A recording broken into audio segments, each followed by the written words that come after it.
हर हर महादेव. महादेवांच्या हातात असलेले त्रिशूळ केवळ एक शस्त्र नसून ते संपूर्ण सृष्टीच्या आणि मानवी अस्तित्वाच्या रहस्याचे प्रतीक आहे.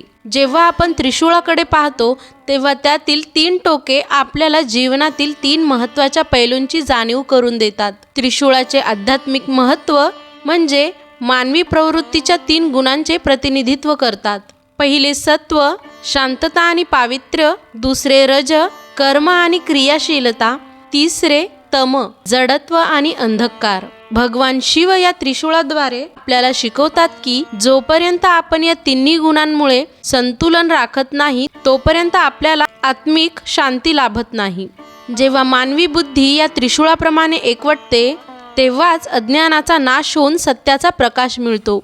त्रिशूळाला बांधलेला डमरू हा विश्वाच्या निर्मितीचा नाद आहे.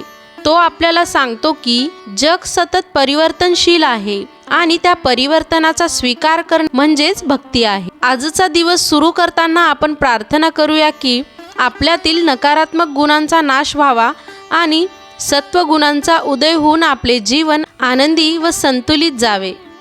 हर हर महादेव. धन्यवाद.